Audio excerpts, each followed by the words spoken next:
अस्सलाम वालेकुम, आप देख रहे हैं पावर लंच CNBC पाकिस्तान पे। पावर लंच में आज हम गुफ्तगू करेंगे साल 2003 से लेकर 2007 के दरमियान पाकिस्तान की मईशत ने ऑन एन एवरेज जो 7% की ग्रोथ शो की थी, उसमें एक इंपॉर्टेंट फैक्टर, एक इंपॉर्टेंट एलिमेंट फॉरेन इन्वेस्टमेंट का था। पाकिस्तान में हमने देखा था 7 से 8 बिलियन डॉलर तक की फॉरेन इन्वेस्टमेंट पाकिस्तान में आई थी, जिसमें खुसूसन टेलीकॉम सेक्टर और financial business, oil and gas sector, इन तमाम सेक्टर्स में जो इन्वेस्टमेंट आई, इससे पाकिस्तान के रिजर्व्स भी 16 बिलियन डॉलर से ऊपर चले गए थे। पाकिस्तान की करेंसी भी स्टेबल थी और पाकिस्तान में हमने ग्रोथ देखी थी। और जब से दुनिया में क्राइसिस आया है, पाकिस्तान की सिचुएशन खराब हुई है, पाकिस्तान IMF के पास गया है, फॉरेन इन्वेस्टमेंट में ड्रॉप नजर आया है। इस माली साल के शुरू के 5 माह में फॉरेन डायरेक्ट इन्वेस्टमेंट में 50% से ज्यादा का ड्रॉप हमें नजर आया है। पाकिस्तान में फॉरेन इन्वेस्टर्स जो ऑलरेडी एग्जिस्ट करते हैं, वो इस वक्त क्या सोच रहे हैं? पाकिस्तान में बिजनेस करना क्यों मुश्किल हो रहा है? दुनिया की रिकवरी किस हद तक एक इंपॉर्टेंट रोल प्ले करेगी? पाकिस्तान में फॉरेन इन्वेस्टमेंट बहाल करने में, इन तमाम चीजों पर गुफ्तगू करने के लिए आज हमने प्रोग्राम में दावत दी है president overseas investor chamber of commerce and industry and chief executive officer BMA capital mister Farrukh H Khan को। फर्रुख साहब, अस्सलाम वालेकुम। वालेकुम सलाम, थैंक यू जी। फर्रुख साहब, सबसे पहले मैं चाहूंगा ये जो OICCI है, थोड़ा सा इसके किरदार के हवाले से हमें बताएं कि फॉरेन इन्वेस्टमेंट अट्रैक्ट करने में, या ये जो चैम्बर है इटसेल्फ, इसका बुनियादी एम है क्या और किस तरह से ये एग्जीक्यूट करता है? जी, OICCI या जो ओवरसीज इन्वेस्टर का चैम्बर है, ये इनफैक्ट सबसे पुराना बिजनेस चैम्बर है पाकिस्तान का और probably one of the oldest in Asia. ये 1860 में ये फाउंड हुआ था और इस साल 2010 में माशाल्लाह हमारी 150th एनिवर्सरी है। और ये इटसेल्फ एक बहुत इम्पॉर्टेंट पॉइंट है जो कि I think overall globally Pakistan में भी और बाहर दुनिया में भी अप्रिशिएट नहीं किया जाता कि hundreds of foreign companies have been profitably operating in the region that is now Pakistan for the last 150 years. तो ये एक important milestone है और इसको हम बहुत effectively use करना चाहते हैं, जो आपने point कहा, to attract more foreign investors into Pakistan.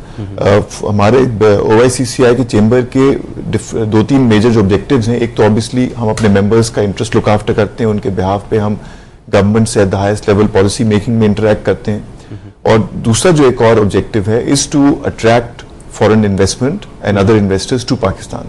क्योंकि हमारा ख्याल है कि हमारे जो हैं मेंबर्स जो कितने सालों से प्रॉफिटेबली पाकिस्तान में ऑपरेट कर रहे हैं, they are the best advertisement for attracting new investors into Pakistan. आपने जो मेंशन किया कि FDI 50% से ज्यादा डिक्लाइन हुई है, हमारे मेंबर्स की भी प्लान्ड इन्वेस्टमेंट डिक्लाइन हुई है, जो हमारे रिसेंट इन्वेस्टमेंट सर्वे में जो बात निकली है, but that is down by about 36%। Okay, तो क्योंकि लोग यहाँ पे बहुत सालों से, डेकेड से काम कर रहे हैं, they understand Pakistan better, they know the opportunities, तो our members are still reinvesting. ठीक है, and that is something we would like the government and the country to recognise and help us bring more investment into Pakistan. ठीक है, तो मैं कह सकता हूँ कि पाकिस्तान में इस वक्त जितने भी फॉरेन इन्वेस्टर्स ऑपरेट कर रहे हैं, they all are the members of this chamber.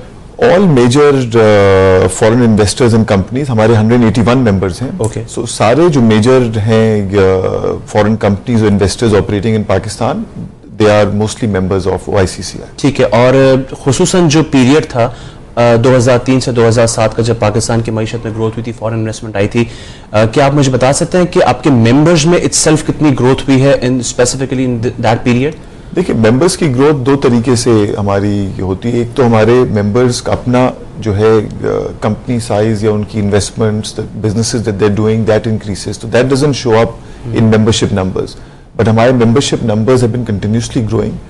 They were around the 150, maybe 140, 150 member level a few years back. Okay. It's now up to 181, and we have other members that are in the pipeline. मगर definitely जो scale है companies का, जो हमारे members हैं, that has grown tremendously over these years as well.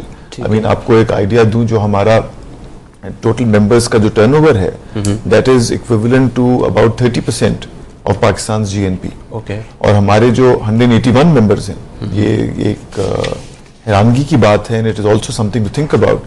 About over 22% of the total tax revenue of Pakistan is paid by our 181 members. Total tax, indirect, direct? Direct, indirect मिलाकर। ठीक है, 22% tax में contribute कर रहे हैं और 30% GNP में contribute कर रहे हैं।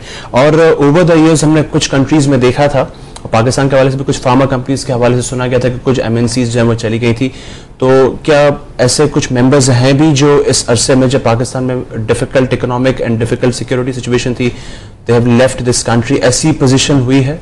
नहीं, बिल्कुल ऐसी पोजीशन हुई है, मगर मैं क्लैरिफाई करूंगा कि ये पोजीशन जो हुई है, जिस तरह आपने एग्जांपल दिया फार्मा कंपनीज का, हर एक कंपनी का ऑब्वियसली डिफरेंट रीजंस होते हैं, ऑब्जेक्टिव्स होते हैं, so I will not comment on that, मगर ओवरऑल जो रीजन है विड्रॉल का has generally not been the political or this war on terror वगैरह. It has been more specifically related to particular policies in that sector. For example, pharma sector के अंदर there is a huge issue of pricing. Right. Almost a decade से proper price increases नहीं मिली हैं pharmaceutical companies को, और ये foreign companies को भी इम्पैक्ट करता है और डोमेस्टिक कंपनीज को भी इम्पैक्ट करता है. ठीक है. और आपको पता है कि कॉस्ट ऑफ इनपुट या कॉस्ट ऑफ सेल्स कितनी इंक्रीज हुई है, डिवैल्यूएशन की वजह से भी, ऑयल प्राइसेस की वजह से भी, और Pakistan in many categories has the cheapest medicines. ठीक है. In the region and sometimes in the world. और उसकी वजह से पाकिस्तान इनफैक्ट एक स्मगलिंग का हब बनता जा रहा है, which is impacting the reputation of Pakistan. ठीक है. तो ये जो कंपनीज वगैरह विड्रॉ भी की गई हैं, it is more related to specific sector policies जो कि हम लोग इंटरेक्ट कर रहे हैं, and we have been representing very strongly to the government. For example, in the pharma sector, this issue needs to be looked at in a holistic manner and in a manner जो कि आप regional comparisons करके देखें कि भाई पाकिस्तान में कोई unfair pricing हो रही है, that should not be allowed. मगर जो फेयर प्राइसिंग है that needs to happen, otherwise आपकी इन्वेस्टमेंट ड्राई अप हो जाएगी. आपकी अगर नेबरिंग कंट्री में प्राइसेस ऑफ मेडिसिन, जिस तरह ऑयल को जब हम सब्सिडाइज कर रहे थे पेट्रोल को, तो इवन ईरान तक ऑयल पेट्रोल हमारा स्मगल हो रहा था. ठीक है. क्योंकि आजकल की दुनिया में आर्बिट्राज फौरन हो जाएगा. अगर आप एक चीज को अनयूजुअली सस्ता रखेंगे, वो स्मगल होकर दूसरी जगह चली जाएगी और आपकी पॉपुलेशन को फिर जाली चीजें मिलेंगी. ठीक है. फारूक साहब, एक चीज जो लिखने वाले ने आर्टिकल्स में लिखी है कि फॉरेन इन्वेस्टमेंट जो पाकिस्तान में आई है वो खुसूसन उन सेक्टर्स में आई है जहां पे एम्प्लॉयमेंट इतनी जनरेट नहीं हुई है.